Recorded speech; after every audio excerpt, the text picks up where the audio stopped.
Okay, and we're live. Good evening, everyone, if you're tuning in from the UK, and good morning or midday if you're tuning in from the US or from wherever else you're tuning in from. A very warm welcome. We have a very special Film Market Hub webinar this evening with the inspirational Hayley McKenzie, who is founder of Script Angel, a professional screenwriting coaching and scripted development service. Hayley, welcome. Thank you for joining us. How are you today? I'm really good. Thank you for having me. I'm looking forward to talking all things TV pilot scripts. Well, we're absolutely thrilled to have you. To everyone watching, the subject of today's webinar is how to write a killer TV pilot and what to include in your series Bible.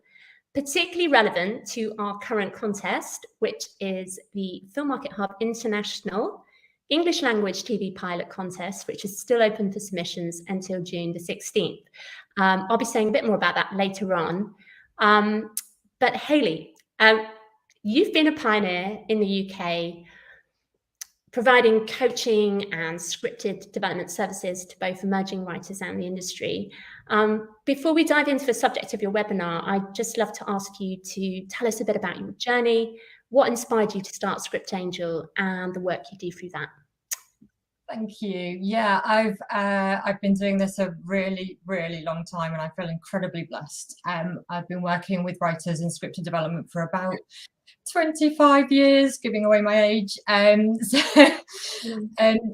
I was a script editor and a development exec in UK film and TV for about 15 years before I set up Script Angel 10 years ago.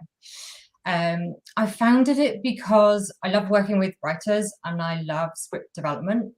And I realized there was this really big kind of gap where, as a commissioned writer, you get to work with a development exec or an editor, and you get to kind of soundboard your ideas and brainstorm stuff.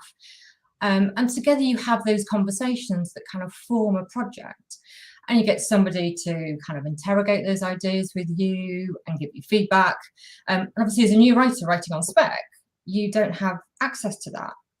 And so Script Angel was set up to provide that professional script development service to emerging writers who weren't yet commissioned.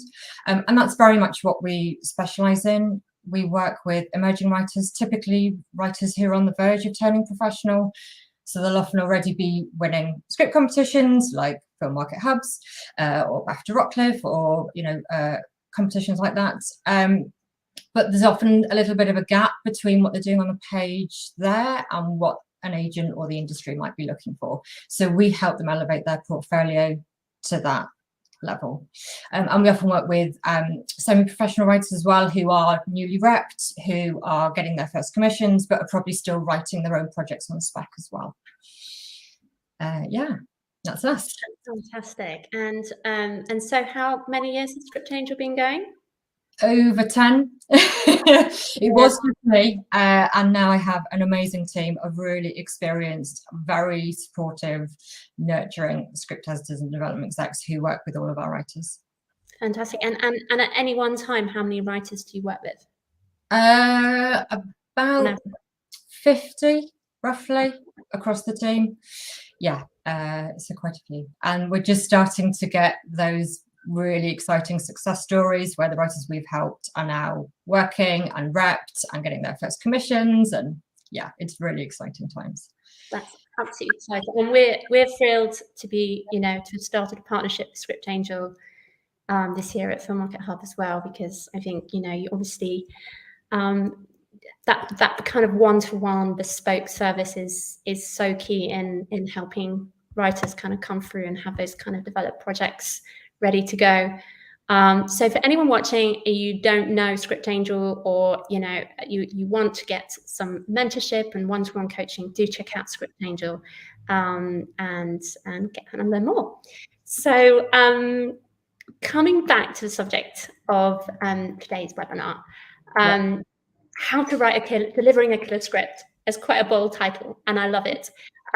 So when working with your writers, how much preparation do you encourage them to do before they actually start writing the script? And could you tell us a little bit about what that prep is Is it character focused, plot, or everything? Yeah, And do they need to know the whole story before they start writing the script? that's a really, really good question. I'm so glad you opened with it, actually, because kind of the question of what is writing kind of comes up quite a lot in early calls. When I chat with writers who are thinking of working with us, that's one of the questions I ask is like, what's your process? How do you get to a draft of the screenplay at the moment?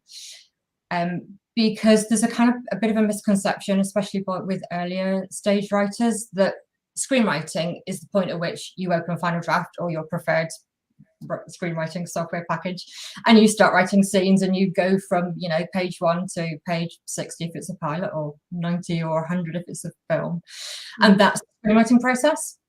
And it's absolutely not. Screenwriting is all the work that comes before that.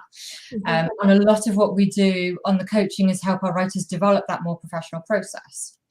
There's quite a big difference between just kind of diving in to write your script when you first get an idea and coming to it much later in the thinking process.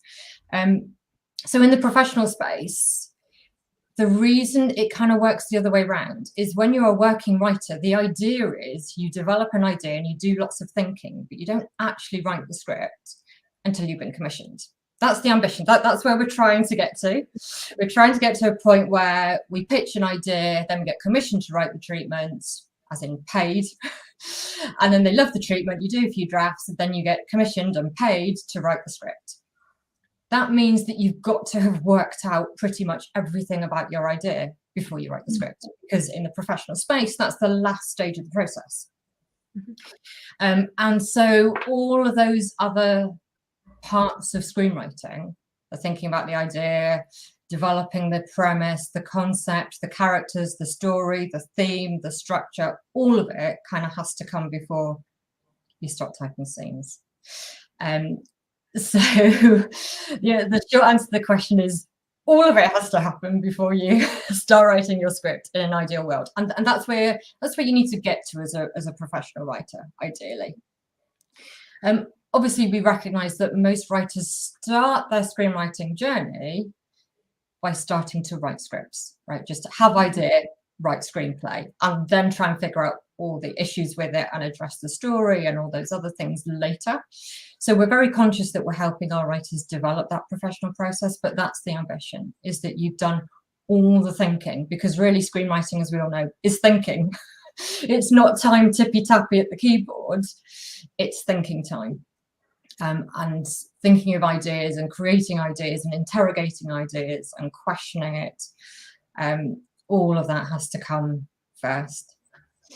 And that takes up about, I would say, you know, again, in the professional space, you're probably spending most of your time, if you're working in original rather than commissioned, on commissioned shows, you're spending most of your time prepping and developing the ideas rather than actually writing the screenplay.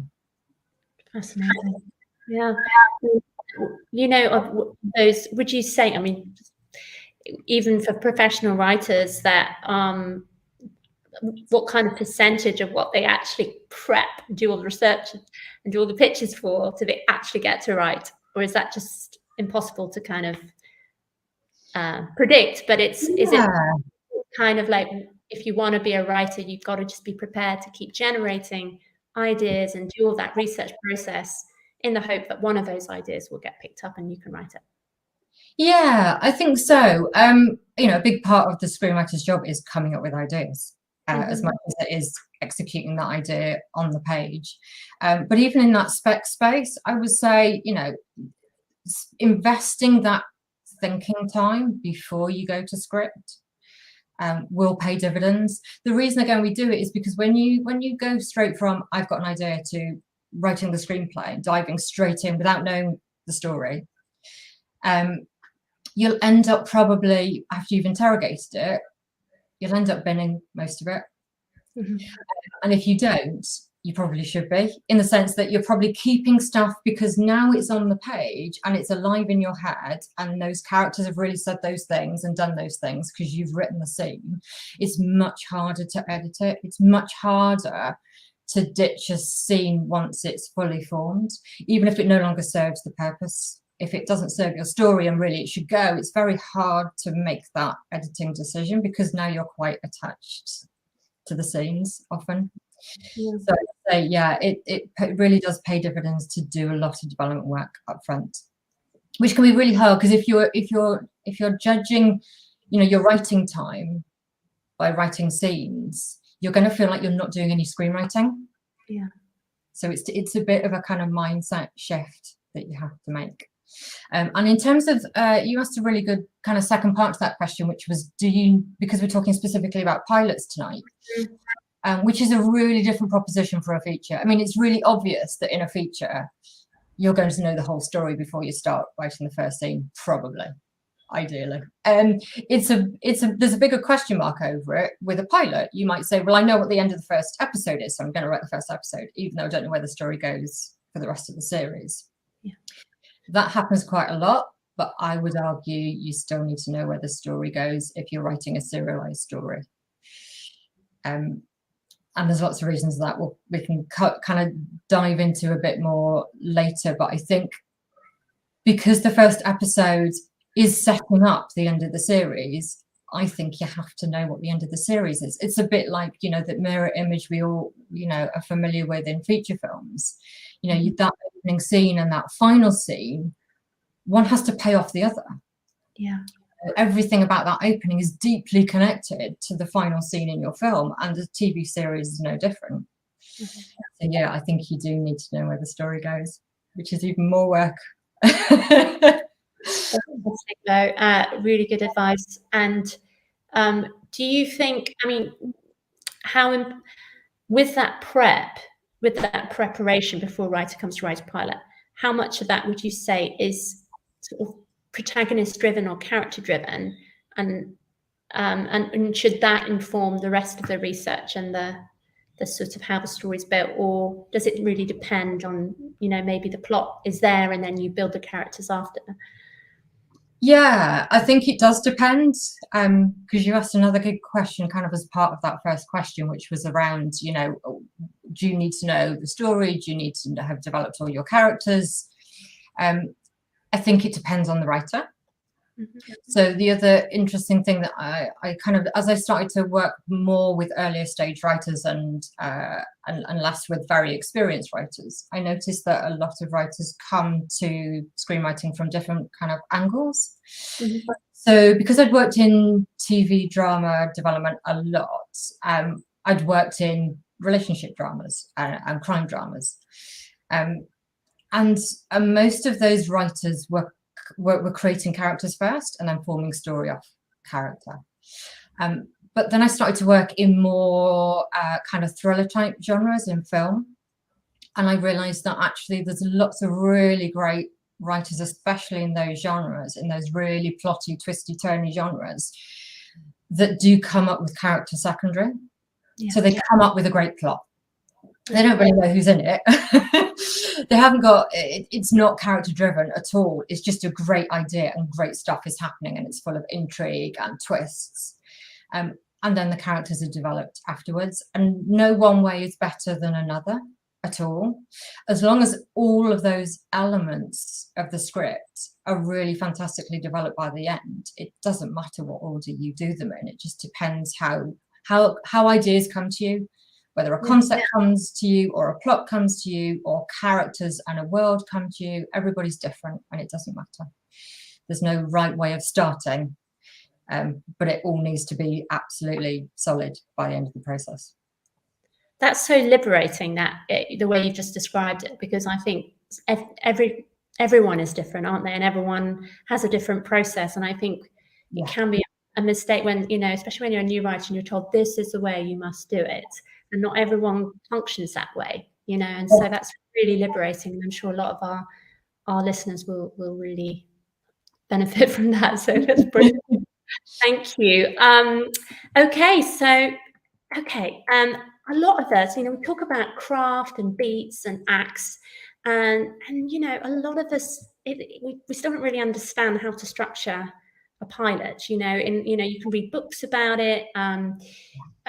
Could you I know we haven't got much time tonight, we've got lots of questions, but what would you say about going about, again, I suppose it's the preparation phase. How do you structure your script? How do you structure your pilot in terms of acts and beats? It's a really, really good question. And this is why, TV is so hard. It's really challenging at the moment in the spec space, because I think TV drama is in an absolute golden age. The quality of the work that is coming through and we're watching on screen is just incredible.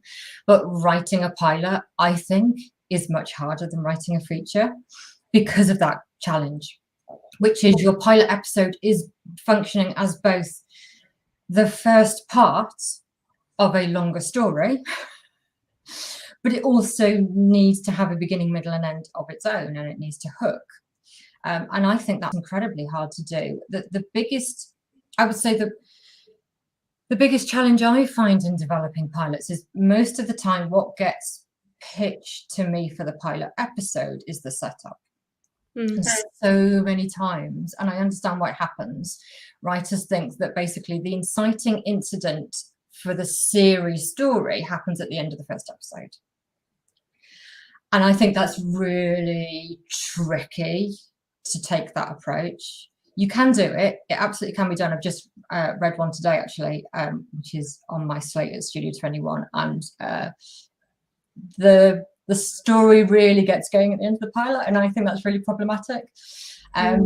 But my writer might want to keep it in that form. And I'm trying to figure out ways in which we can make everything really hooky and get all the elements of the show into the first step, even though we haven't started the story that is really the premise of the show. Ideally, I would say the premise of the show and the inciting incident happens in the first 5 minutes of your pilot.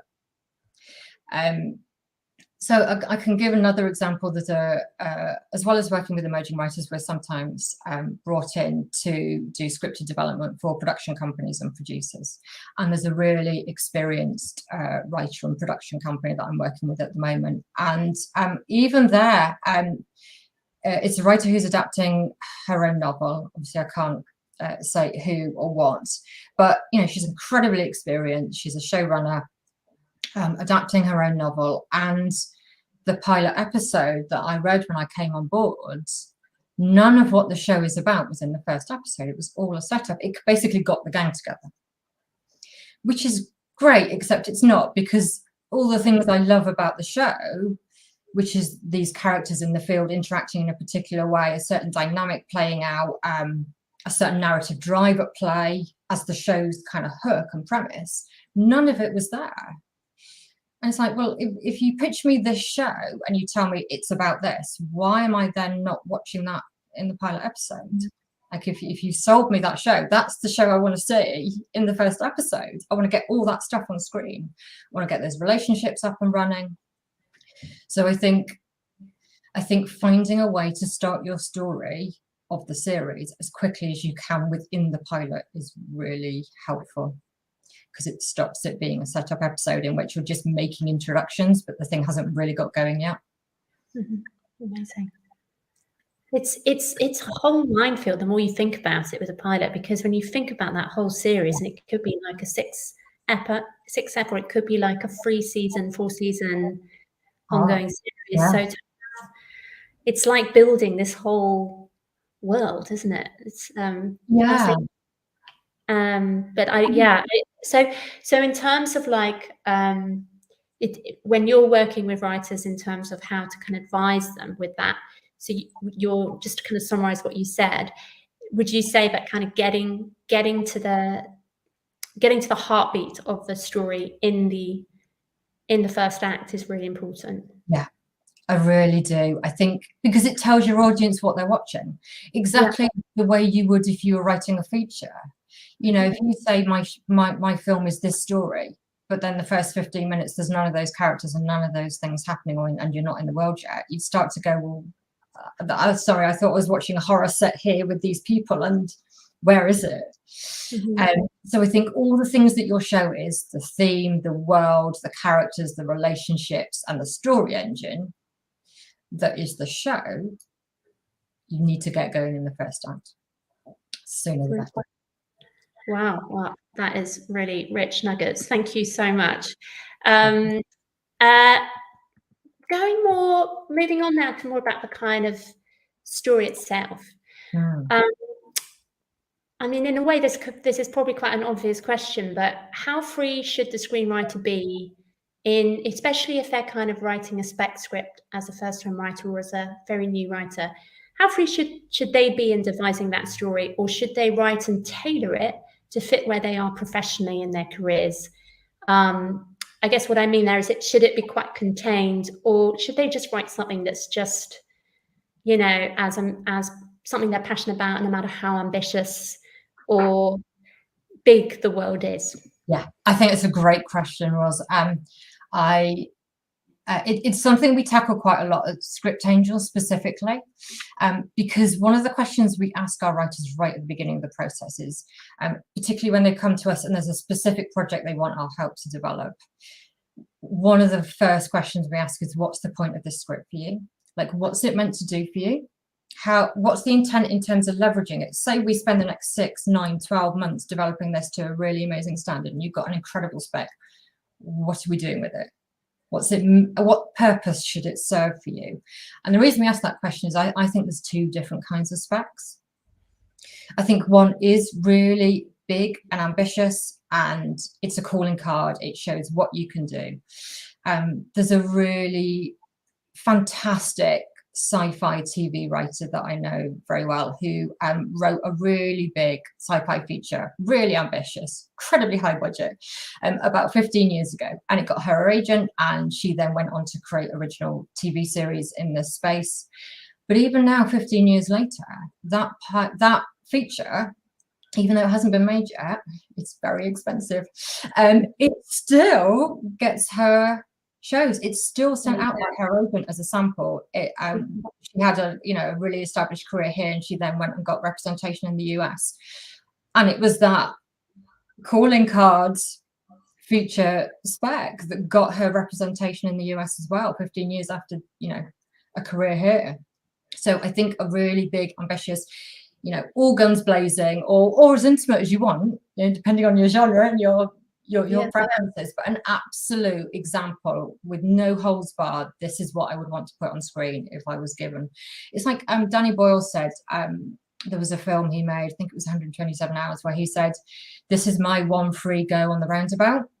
He made Slumdog Millionaire. He knew he would get to make another film, kind of whatever it was, almost. And that was the film he wanted to make. Apologies if I've muddled up my films and my directors, but I just really distinctly remember that idea of like one free go.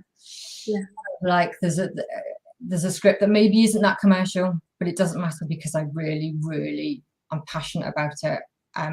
But I think those are the scripts that get you noticed by an agent, and I think those are the scripts that an agent can send to development execs to try and get you general meetings, but they're probably not the script that's going to be your first credit, your first professional writing experience. And so what often happens is that's that next spec script that's in your portfolio that you send as a follow-up to the agent when they've read the first one and they love it and they say, what else can I read? And you send them another one that's equally brilliant, but it might just be tailored to be a little bit more producible. To answer your question, right? It might be the kind of thing that actually could get commissioned from a writer with very few credits. It's lower risk because it's lower budget. So yeah, I think those considerations should be in there. Once you've got a body of work that is all kind of really, shiny, exciting, ambitious calling cards, I think it is worth thinking about actually what is the project that is going to get me my first commission. And then it is probably a slightly different kind of project that you want to be speccing. That is fantastic advice. Really, really cool. I just really hope that writer gets that film made. I'm really intrigued now. I want to read that script. Sounds really exciting. Let's hope someone has the courage to make it happen. Yeah. Okay, so this is such a hard question, but what do you think is the most important thing to consider in writing an outstanding script? Would you say craft comes before voice, or is it, does it really have to be everything? Yeah, I think it really does have to be everything. And I think, because I think we chatted about this a little bit previously, and one of the other parts of that question was like, yeah, is it craft or is it voice, or is it the idea and the originality? And I think all of those things are important, but again, it sort of depends what the point of the script is. Yeah. So the reason I say that is I think sometimes sometimes you're looking for just a really original voice, and it kind of doesn't matter if it's shining through in an idea that isn't that original, right? If the idea feels like, you know, a show you've seen before, but actually what they've done with it, or the characters' voices are particularly fresh, or the perspective is particularly original, it doesn't matter that the actual kind of premise isn't that original, because you want them as a writer and their voice and their craft.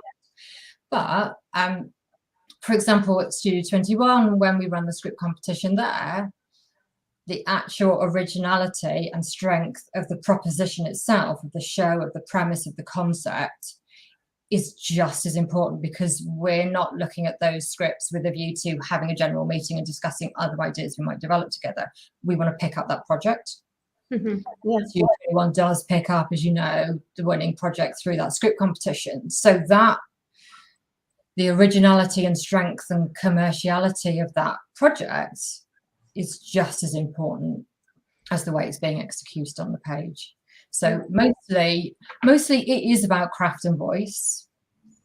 And actually, if I had to pick one thing, if you force my hand, I would say it would be original voice, actually, because everybody who works in development knows that all the other things can be developed. Absolutely. So yeah, voice, or you haven't, you know, you've either got willful, but I think it's like and I know, Ros, we're going to get asked, what do we mean by voice? It's going to be, if it hasn't popped up in the questions, it's probably going to. Yeah. But I'll wait and see. I'm happy to swiftly move on. Okay, we'll move on. I am, so let's look.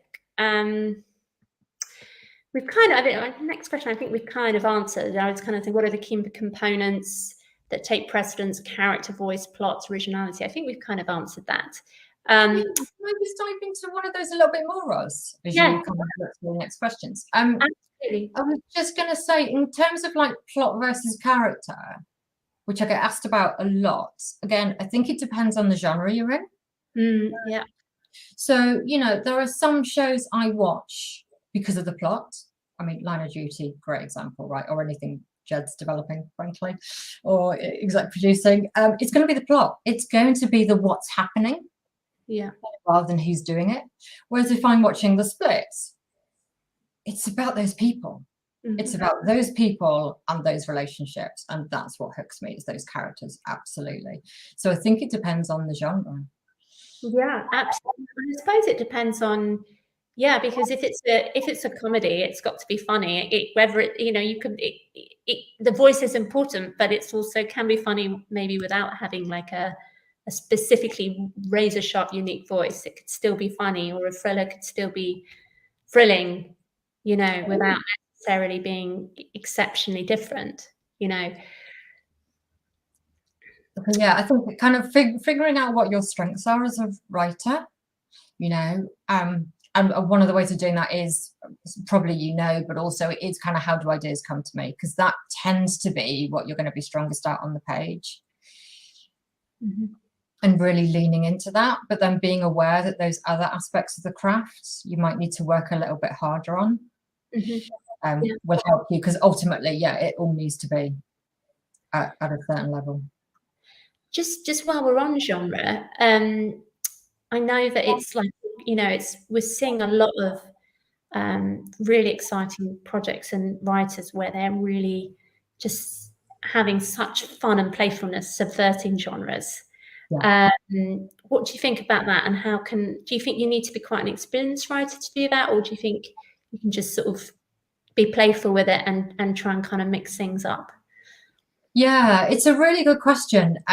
Genre has always been really, really important in features, partly because it's a marketing tool, essentially, which is that your feature film is going to be marketed as a particular genre. You know, whenever it's described, it's going to be described with its genre listed.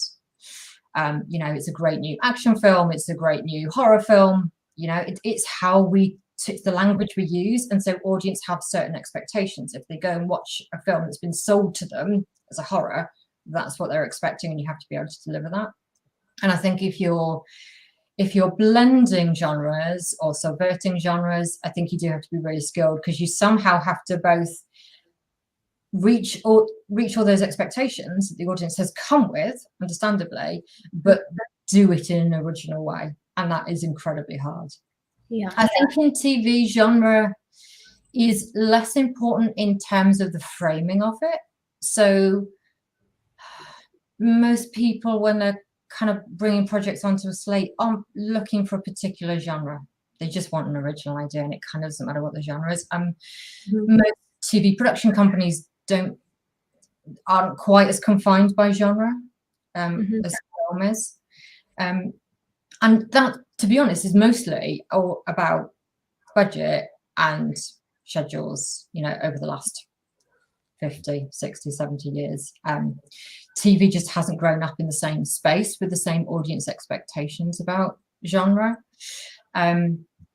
It's getting more, genre is becoming more important as the years go by, I think, because we are able to put other genres on screen. So if you look at the schedules for, you know, just here in the UK, or any of the networks in the US, it's pretty much relationship drama or crime, which by definition is actually a mystery. And it's very hard to do other things.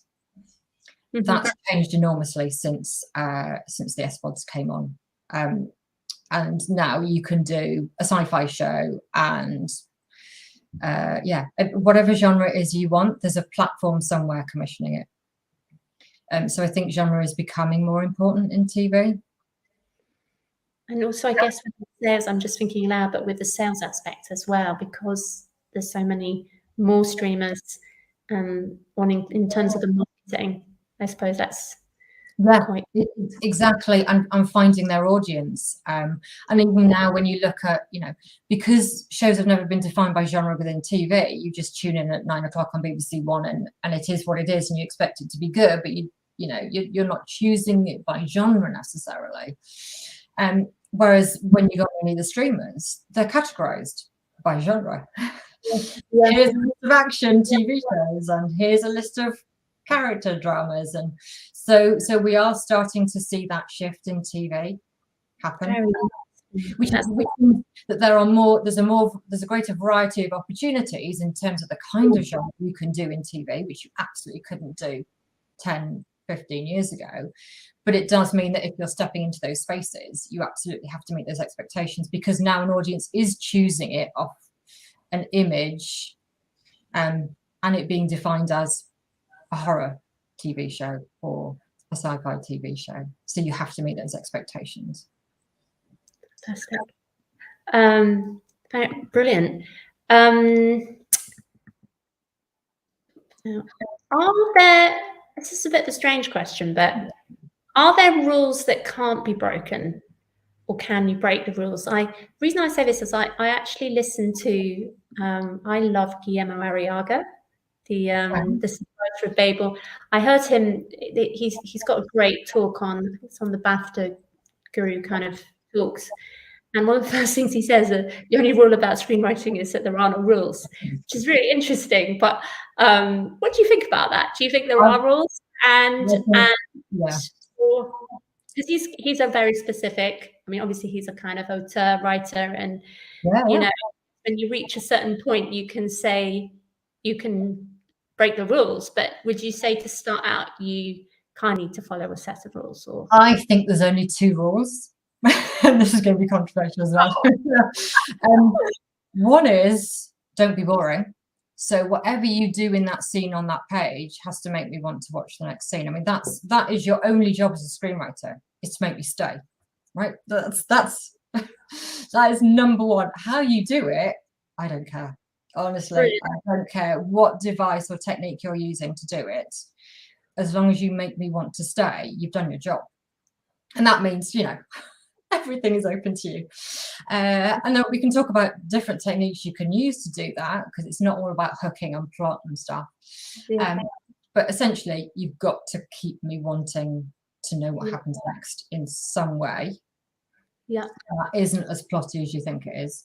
But the other one that is kind of the flip of that, because intrigue gets used a lot as a device to do that, right? You tease me, you give me a little bit of information, but not enough that I quite worked out what's going on. So I want to know what's going on. The flip of don't be boring is don't confuse me so much that I give up. Yeah. And so you're kind of, you're treading quite a fine line, and I would say there's kind of boundaries on either side of you. You can be as low as you want, as long as you don't lose me completely, and you can be as intriguing as you want, as long as I'm not so bewildered that I just give up and turn off or stop reading. No, that is really, in terms of rules, I think those are the best I've heard. That is really, really great.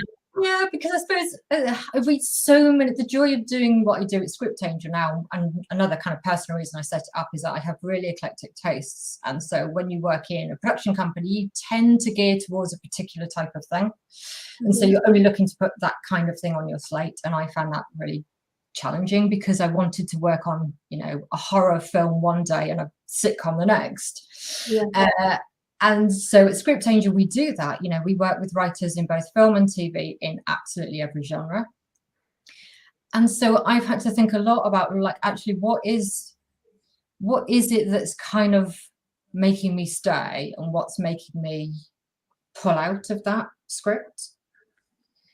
And so for me, that's been kind of the best framework I've come up with to try and interrogate what's going on, really, when a script is making me kind of come out of it. I'm trying to work out why, and those two things seem to be the biggest kind of the best definition I can come up with for myself. That's great. Yeah, we've all watched those super, I don't know if they're even high concept TV shows or films where you're like, you know, half an hour in, and you kind of look at your friend or your partner and you go, do you have any idea what's going on? Like, no. And you know, it's so clever that it's not clever. Do you know what I mean? But so clarity is really key, isn't it? Just keep to give enough, but not give it all away, but to not lose, not be too obvious, but not be too complex. So obtuse that and you know, and where that line stands, I would just say, Rosalind, is kind of depends a little bit on who your audience is. So another thing I think about a lot, because especially now at Studio 21, we're picking up projects, and we're trying to think about, obviously, you know, who we're going to sell them to, essentially. So which platforms or broadcasters. And so I'm thinking a lot about, well, actually, it's a little bit confusing, but actually, if we're trying to appeal to this particular audience, they're used to that kind of show. They're used to having to work that hard. Yeah. Whereas if I'm selling a show to a broadcaster that's a bit more mainstream, actually that audience absolutely wants to be challenged, but only set to a certain point. Yeah, that's really good advice. Yeah. Wow. Okay.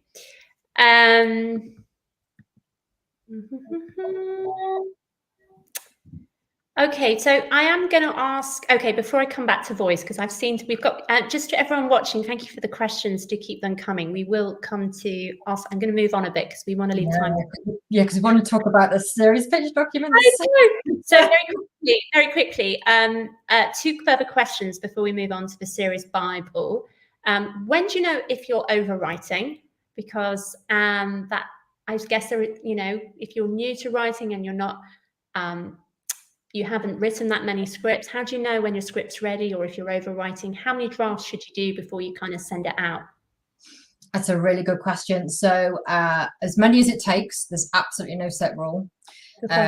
I've seen scripts, well, you know, look, I'm sure all of your audience are watching lots of listening to lots of podcasts and watching lots of webinars and lots of interviews with really experienced writers, and lots of them will tell you, you know, it took 38 million drafts before this film actually reached the screen, right? So don't worry about the number. That's not. Yeah.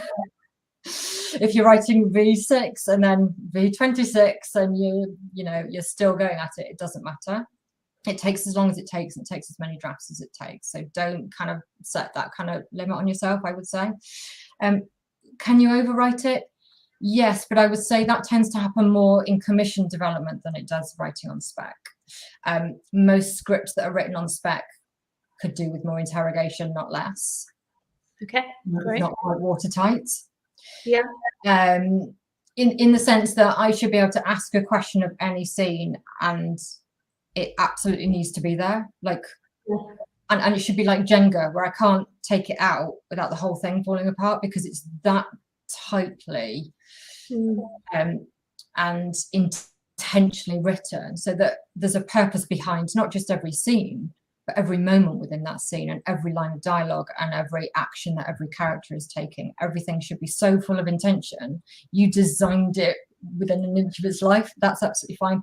Don't worry about, I know I've been asked this a few times recently, like it's more around Bibles, but it's true for scripts as well. I get asked, should I leave room for the company to have creative input? If I overdevelop it, will they be put off because they want to be involved? And I would say, don't worry about overdeveloping it. The clearer the vision, the more convinced I am to pick it up. Or if we're, at Script Angel, I would say the writers who are sending out specs that are really highly developed are the ones that are then getting ready and getting the work. It does sometimes happen when we are in paid commission development, in the sense that often it will tend to change direction. Yeah. And you're starting to develop it into different spaces, and its purpose is shifting, and that can be really frustrating. That's kind of development hell. If you're writing on spec, I wouldn't worry about overdeveloping it. Maybe we'll do another webinar with you in terms of how to handle, once your project's in-house somewhere, the whole process, working with a kind of development team and taking notes, taking criticism, when to stand your ground. Can you stand your ground as writer? Maybe we could do something at a later date about that, because I'm just aware I'd really love us to move on. So moving on towards the series Bible, because I know we've seen a couple of questions. I've seen a couple of questions pop up, so hopefully we'll answer some of those here. What should a writer include in a Bible? We hear so many different bits of advice on this. So, and I guess that depends on the territory as well, whether, which country you're in as well. Other rules on this, and what's the main difference between a pitch document and a series Bible? Should you just start by sending a pitch document, or should you kind of send out the whole series Bible in one go? Yeah, it's a really great question, because the tricky thing about any of these documents is that what people mean by them isn't quite as well defined as script. So when you're writing a script, right, there's an industry standard. You know how long it's meant to be, you know how it's meant to be formatted. All that is now lucky writers. There's loads of professional scripts that you can read, and the software that you can get access to, even if you're not a professional screenwriter yet.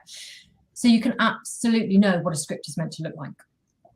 All these other things, they can be a little bit interchangeable. So the same would go for outlines and treatments. In terms of TV series, I think of the series Bible as being a really, really highly developed document that typically isn't fully formed until you actually started shooting, if I'm really honest. The reason it was called a Bible originally, it was never part of the pitching process.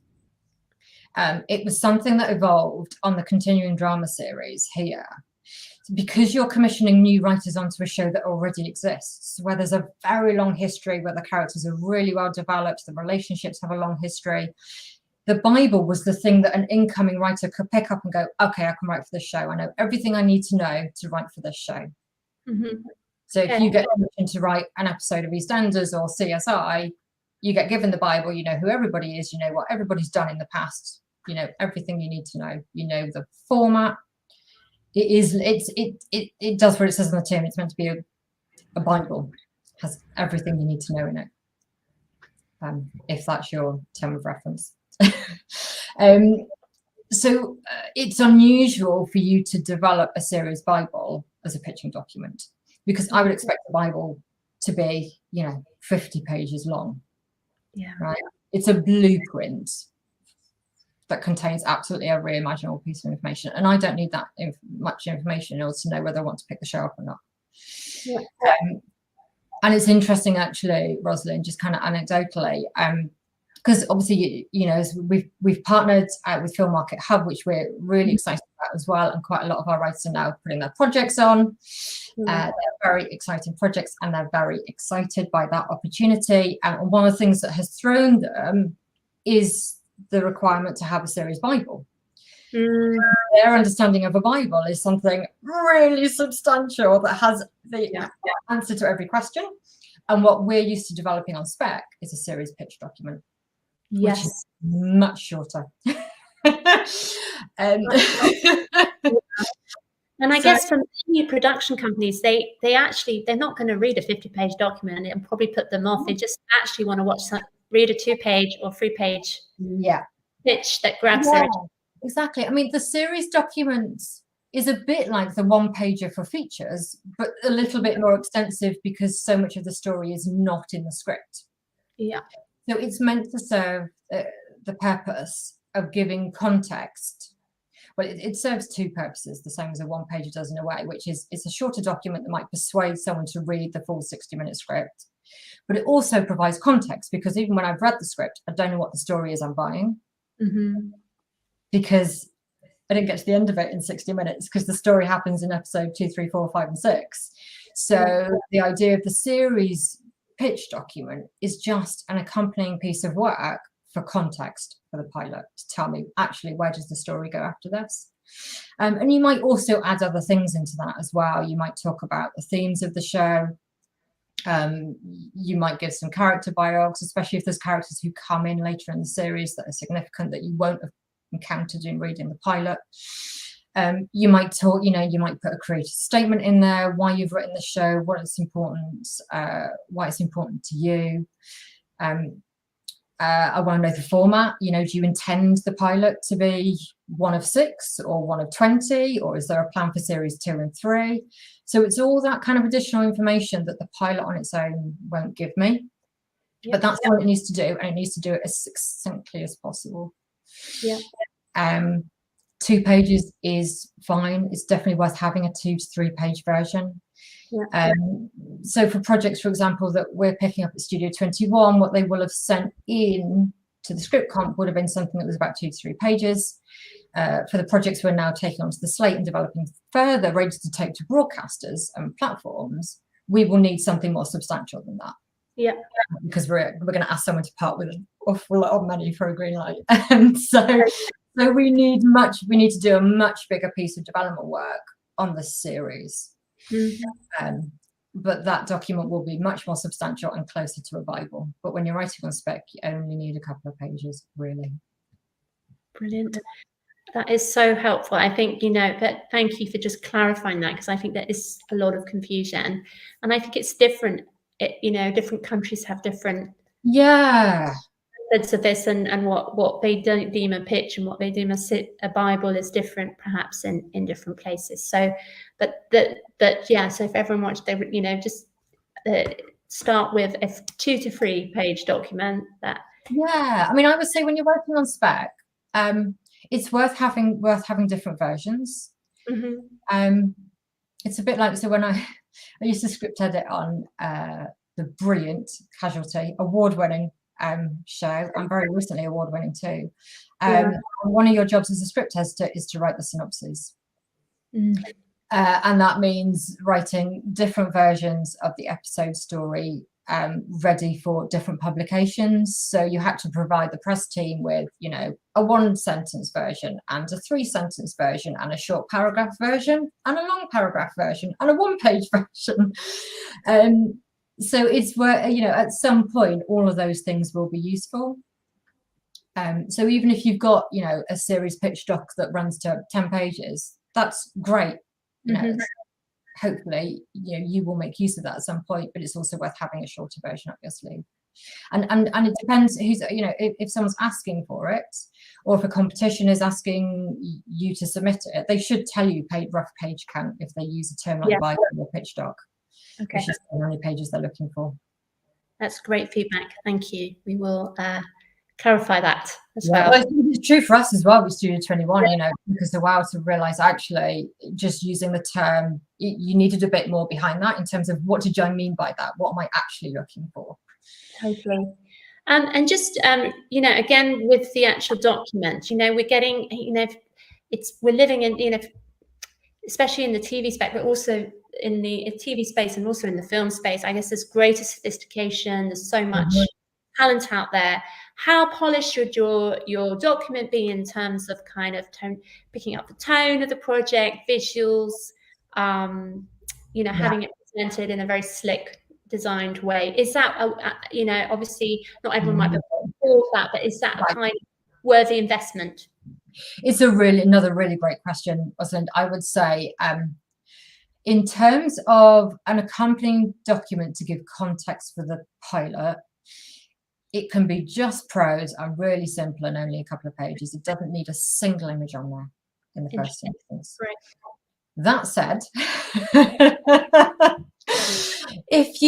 a lot of writers, you know, are creating with a mood board. You know, it's part of the visual development is a part of their development. They're not just developing words, they're developing images, and they're gathering images as they develop the show. I think if you're already working in that, if you use images as part of your process and you're comfortable with it, it absolutely does no harm to create a document that includes some images.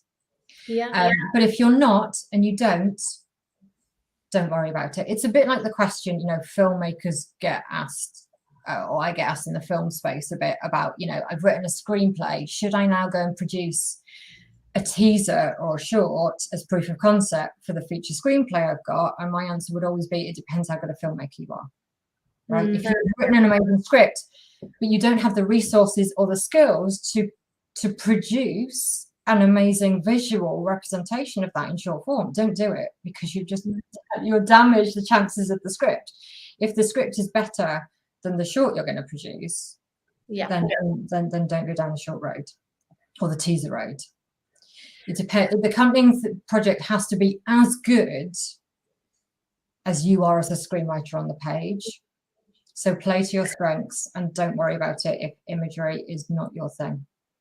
That's really, really good advice, because I've also worked in the scripted development space, and it is really interesting. You do get these really snazzy documents through that are absolutely amazing, and then you read the script and it's actually like doesn't quite live up to the document. And at the same time, you know, it really does, a really good presented pitch document, which looks stunning, does really hook you in. So, you know, it can work in. Yeah, and a lot of people now are talking about pitch decks. Which again is another pitching kind of document. But again, you don't need to be doing it on spec. It's something that a production company will probably develop in order to sell the show. Yeah, absolutely. Yeah. Fantastic. I think we've kind of covered all the stuff about the Bible. I'm really keen just in the last sort of 5 minutes to try and just see if we can answer. Thank you. This has been I feel like an hour has flown by. We could just sit and chat for another hour, but I know that you have to go soon. So I'm just going to like see if we haven't covered any of the questions. Yeah, we've kind of covered sort of. Okay, so we've kind of got a question here from Hunter Hewitt. How many TV spec scripts should a person have before they pitch? I guess, Hunter, maybe you mean before you kind of send it off to an agent, or to how many? Portfolio. Yeah, how substantial that portfolio be. The advice we give our writers is you need, I would suggest you need at least 2 amazing spec scripts before you go to an agent. It doesn't matter how many, there's probably quite a lot of not as good spec scripts sitting in your portfolio, right? To get to the point where you've got 2 amazing spec scripts, but you need 2 that are absolutely outstanding, because what will happen when an agent reads a script and they love it, fingers crossed, the first thing they'll say is, what else of yours can I read? And they will expect to receive another script fairly swiftly, not 6 months later when you finished it, having not started it yet. And they'll expect it to be just as good. And it needs to feel like a companion piece. It needs to feel like it's been written by the same writer. Fantastic. That's a whole other thing about agents, which I'm sure you've covered with agents as well. But, so even if it's like starkly different, consistency of voice. So there needs to be a connecting thread through your work, and it might be themes, it might be the genre, it might be your voice and style, or your opinion, what you want to say. But there needs to be some connecting tissue between the specs that you feel are strong enough to send out to people, but definitely 2. But it probably will have taken you a lot more specs to get to that point. So probably not the first 2. Okay. But who knows? And I think last question, we've had quite a few questions, I think, came up earlier just asking about voice. One question very interesting. Are there any exercises you'd recommend to practice and find one's voice? How do you know if your voice is original? I think everybody has an original voice. I think so. Voice comes through in the work in really different ways, for different writers. It's absolutely your USP, but that could mean lots of different things. Like I say, it could be a theme. It could be something that you dig into in all of your work, whatever genre you work in, whatever the idea is, and however different they feel, you end up kind of asking similar questions because there's something you really want to say or explore or dig into. And that can be your voice. It might be your style on the page. When you read professional scripts, if you read a Stephen Moffat script or a Russell T Davies or a Sally Wainwright, you would recognize, even if you only read an excerpt, you'd probably recognize their writing style on the page. I'd certainly recognize Russell's, from probably a 2-page excerpt. I think voice is about distinctiveness. And I think it comes through practice. And confidence as well. A lot of what we're doing at Script Angel is trying to is building creative confidence. It's getting you to really kind of lean into those instincts and interrogate your thinking a lot. And with that, hopefully you build confidence in the work that you're putting on the page, because we've asked the right questions of it. So you become more and more sure because you've been forced to come up with an answer, essentially. But yeah, often it's kind of tone and style on the page, or a turn of phrase that's uniquely yours, or the way you write action lines that's particularly distinctive, or the kind of characters you create. It can be anything. It's just essence, really. Is it essence coming out on the page in something that is I think so. And again, not worrying about kind of trying to ape other people's style. It's a bit like being a prose writer, I think. It comes through in the stories and the characters and the way you express those on the page. I hope that helps. It does. No, this has been absolutely fantastic. I'm seeing some more. Okay, I think we've kind of pretty much answered most of the questions one way or another. If there's questions we haven't answered, sorry everyone, do listen to the whole. This is going to be available on YouTube, and it probably be shared. Well, it was shared on the Script Angel Twitter feed and the Film Market Hub. So you'll be able to listen to this again, and I pretty much think we've covered as much as we can in an hour, which has been so rich. Hey, I just feel like you've given us some gold, some like deep nuggets of gold there. So thank you so much. There's so many more questions we could ask you, but we'll just have to invite you back again. And thank you for having me. Well, it's been absolutely fantastic. So for everyone watching, you please do check out Script Angel if you're interested in pursuing coaching with Hayley and her team. And to all of you budding writers out there, if you've got a TV pilot, please do consider entering the Film Market Hub English Language International TV Writing Contest. The deadline is the 16th of June. You've still got time. We have got some incredible prizes on there. And most of all, you get the chance to have your scripts read by Bronze Studios, 11 Films Creator of Sexual Education, 11th Hour Films and Dancing Ledge Productions. If you're unrepresented, we're also going to connect you to an agent at Sale Screen who will read your work if you're in the finalists. So it's an amazing contest with some fantastic opportunities and prizes. So do check that out. Thank you, Hayley. This has been an absolute dream to have you, and we'll definitely invite you back soon. And thank you to everyone who's tuned in today. Thanks, Rosalind. Bye. Bye-bye. Lovely to see you.